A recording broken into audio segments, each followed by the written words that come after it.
Hey Clashers, we get balance changes in the next maintenance break. And this means root riders are going to be changed. That's right, but something surprising to some of you guys might be that town level 10 all the way up to town level 15 are going to be changed as well. They're going to be made easier. Because apparently, if you're now wondering, they're already made easier in the past, so why again, right? They are already somewhat easy.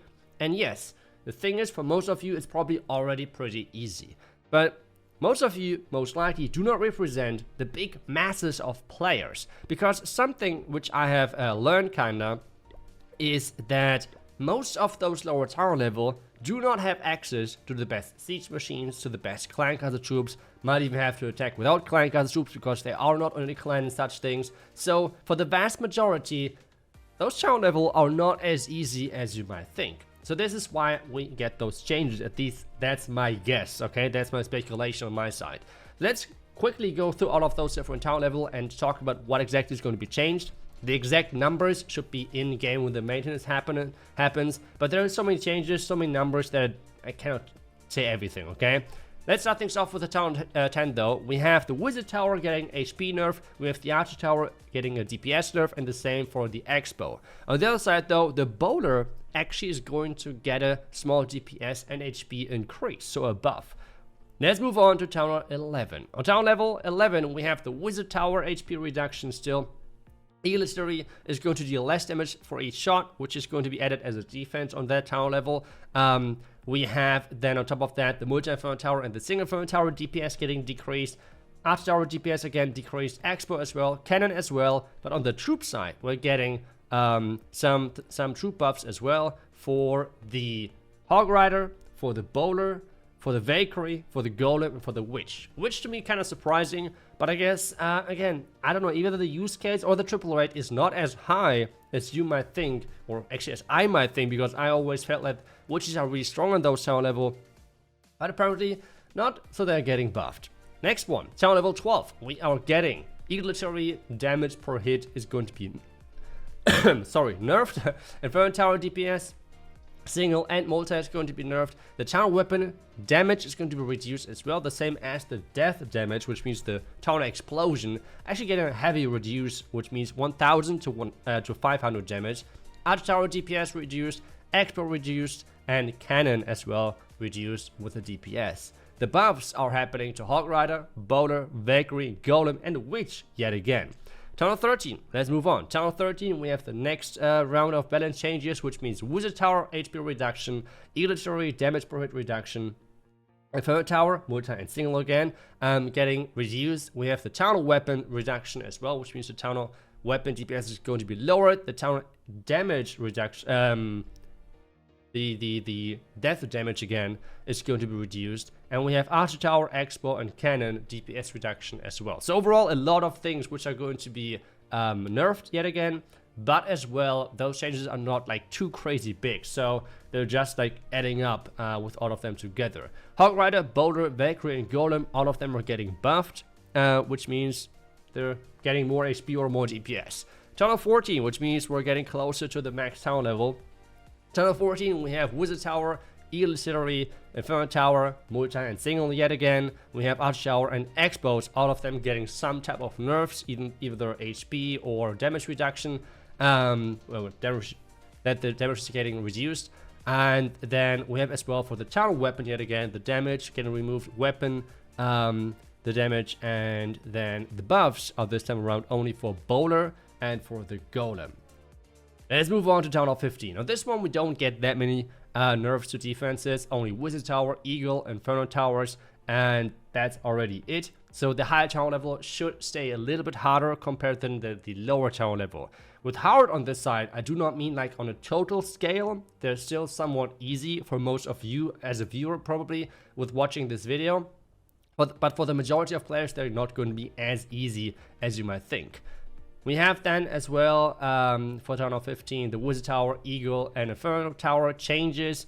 On the troop side, we have the buffs to Bowler and Witches. The only troop which is getting nerfed is the Root Rider. And those nerfs are obviously happening to Town Hall 15, but as well as Town Hall 16. And I think for that, we should talk about that now, because this thing has made quite some chaos recently in the game. What exactly is going to be changed? Those are the current stats, okay? Those are the stats, how they are in the game currently before the maintenance is starting. What is the maintenance going to change? For level 3, this is the max level then, we're going to have a DPS decrease of 50%, which means instead of instead of having 230 DPS, it's going to be 115 damage per second then for the Root Rider. On top of that, it's going to be another 500 HP less, which means they are going to be less tanky then. I know, now there's again the two categories. As every time we're doing balance changes, one side is saying, iTzu, Supercell doesn't want to have, doesn't want that we have fun in the game, they're nerfing everything, they're making the game way too hard, they're only balancing the game for pros. That's the one side, which I already can see in the comments, yes, I mean, you guys out there. And on the other side, we have the part who's saying, well, it's still not enough, this nerf, the troop is still way too overpowered and everything. So, yeah, let me know which group you're going to join. It's going to be crazy anyways, whatever I'm going to say, because I will share some stats in just a second. But the one big thing why I am happy about the nerf personally is because it's getting kind of boring if like 90% of the attacks in Legends are like Root Riders, right? This guy here should get a huge shout out because he's using the fireball charge and stuff, which is kind of nice, but has not gotten a 3-star, right? Then we see Root Riders. Oh, dragons, actually, quite surprising. Root Riders. So a lot of Root Riders, okay? So I'm happy and I'm hoping for that we're going to see more variety again, which I feel like should be in the game, because we have so many troops, right? We have so many different troops in the game, and if only one of them on the highest level is getting used, that is kind of sad, and that I feel like should not be the case. This, for me, is not referring to the overall balance state, which means, okay, it should be easier, it should be harder, it should be whatever. I'm just talking about the variety aspect of the game, okay? Because I feel like that overall, I personally would have enjoyed if the game is overall harder.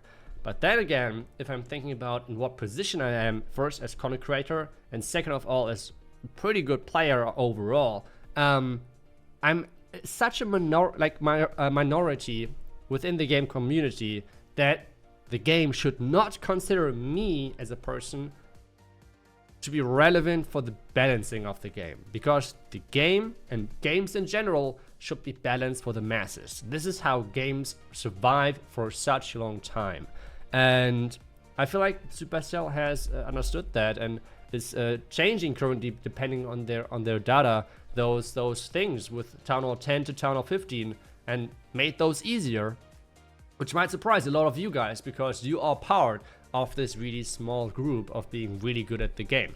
And I feel like for that we should maybe take a look at some stats, because I think they're quite interesting and maybe see and really show some people of how privileged they are and how good they are within the game. And for those stats, we're actually visiting the website ClassBot, which is really good if you're taking a look at stats around the game, for example for Clan War League.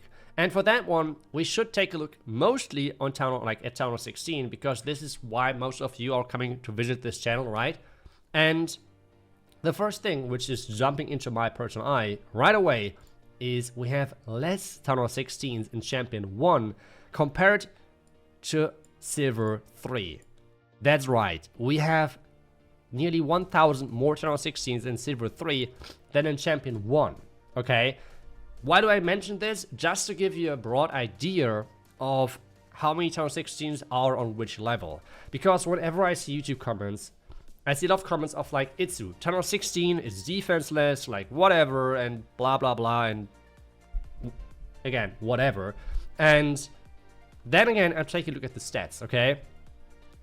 We see in Champion 1, and this is most likely what people are referring to, a 67% hit rate. By the way, this is still arguably not defensive-less, because only 2/3 of the attacks are actually 3-starring, and this month is kind of extreme because of the event troops, but that's okay. 2/3 of the attacks are triples, and that apparently is defensive-less. It's okay. But now, if we take a look and remember where the masses of Town Hall 16 are, this is in Crystal 1 and in Master, and that is like around a 38% hit rate, which is, to me personally, far from being defenseless. Like Town 16 is really far from being super easy or whatsoever. So yeah, maybe some of you, whoever is, I think most people know who I mean currently, should check those stats first. And yeah, that's kind of what I'm saying on this overall. I think the current state for Town 16 is quite good, with the only one exception why I think I should give both thumbs up for the Root Rider nerf, and that is the variety is kind of lacking, with Root Rider dominating everything, okay? So I'm really looking forward to then see how the next season is going to look like, how June is going to look like with those nerfed Root Riders. What the hit rate are going to look like, if they're going to drop drastically, if they're not going to change much or whatever. That's going to be really, really interesting to see. But yeah, those are just some numbers, and if you want to visit the website and make sure that you're checking out the numbers as well and see what the impact actually is of those, the link is down below in the description. And yeah, that's pretty much it for the video. I wanted to give you a broad idea of how many Tower 16s there are within each different league, and what the 3-star rates are as well, because they have changed quite a bit. If we take a look at June, take a look at this, 50% it was, and now it's nearly up 20%. Even though you have to say that with May, it's especially high because of the event troops, otherwise it's 61%, and in the other leagues it's like around 35-ish, and Crystal Master 3, because of the event troops making the game easier, obviously, as well, this time around. But I think the next season, the June season of Clan War League, are going to be really, really interesting. I'm obviously going to do a separate video again on that, going to discuss that and see how things have changed. But that's pretty much it from me. I have to say, both thumbs up for the Root Rider nerf to give more variety to Town 16, and for the balance changes for Town 10 to Town 15. I don't think that I'm even close to being the main target audience for that, because when I played those Town level, I had always access to the max siege machines, highest possible and best possible clan castle troops. So yeah, it was not really targeted for me. But again, I accept that there is more players which are maybe not playing exactly as I do, with having a donation account on everything possible. And yeah, that's pretty much it. Thank you so much for watching. I hope you enjoyed the video. I will see you guys back tomorrow for the next class video. Until then, see ya and bye bye.